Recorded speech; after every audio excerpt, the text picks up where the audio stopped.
Hello my friends, how are you today? I got the Jagdpanther finished finally from Meng. What a kit this is, it's amazing.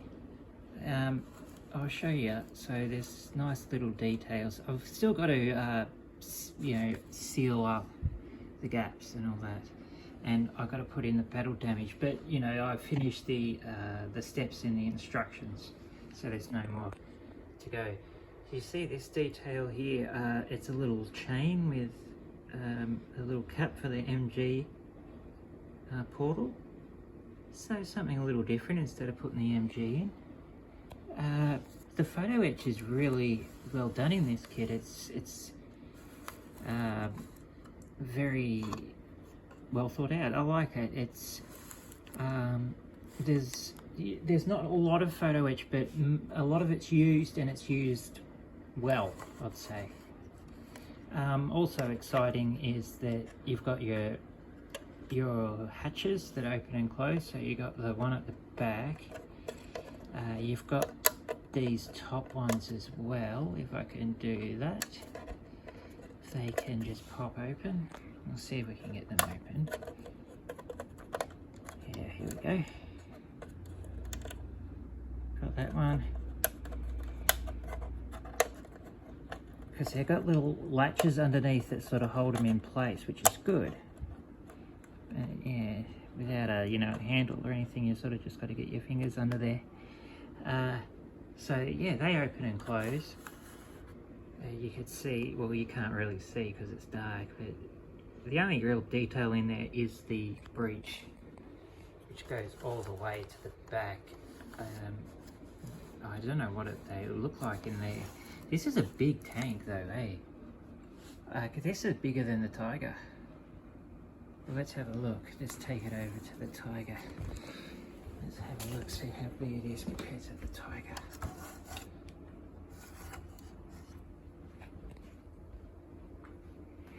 Yeah, it's got like a bigger body. I think the Tiger's fatter, but let's have a look.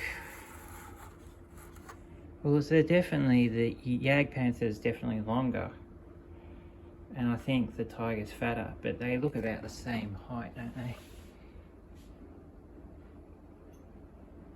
Yeah.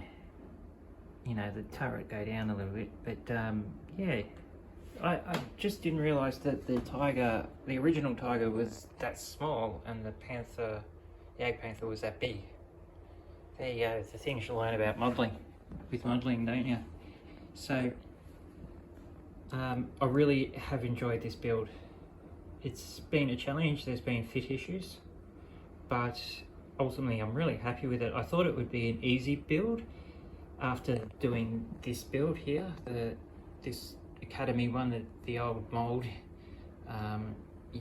all the flash and the pin marks on the front of everything and all that. So I thought, oh yeah, this would be a nice easy build, but it actually wasn't. It was quite challenging, and I liked that challenge, but it wasn't that bad. But yeah, it's not easy, so it's not for the light-hearted, but it's a really good kit. So the plastic is high quality. I'm just really excited about Meng. Seems cool. But I think who's blowing everyone out of the water is these guys, because Ryfield, that kit costs exactly the same as that kit. And although the Jagdpanther has been fantastic, looking at this, it's like, well, if these guys are charging the same price, it's because this, looking inside it looks unreal. But I'm going to build some other ones first. I think I might build this one next by Dragon. Give this one a crack. And I did the paint stripping, so I did the paint stripping with the dead hole. And it's all stripped off. So just got the next stage to go. There's a little bit of residue left, but yep, basically it worked a treat.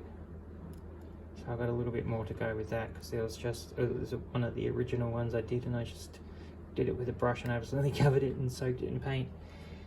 But yeah, the dead old method, it works. I was just using that as a tester. I can just throw that one out as the $20 Hannah mag from Tamiya. But yeah, the dead old trick works. It gets that paint right off good. So yeah, give it a go. Well, anyway, I'm going to get back to it because the Jagdpanther's finished. So I just put a little bit of rust work on the Tiger. So I was just sort of having a go at these shrouds here. So I was just going to put some wash on, but I better let the rusting dry before I do that because you're going to get some white spirit onto it and all that, which I'll have to on this one. Can't just do it with a cotton bud. But yeah, I've just tried out this method with the rusting. So I'm using a new base for a pigment, and I'm using a really dark pigment. So far so good, and that's off a just my chipping paint base. So it's starting to look like how I want it, and with a few washes and a bit of detailing, I think I'll get to where I want to be. But just slowly getting there, just a little bit at a time, just a little bit at a time. And I generally go when I get the inspiration. So yeah, this is the artistic time, I suppose, the weathering time. So it's coming along well. As you can see, it just is desperate need of a bit of some pin washes, which will happen very soon. But yeah, the Jagdpanther, all done. Beautiful kit, wonderful kit, highly recommend it.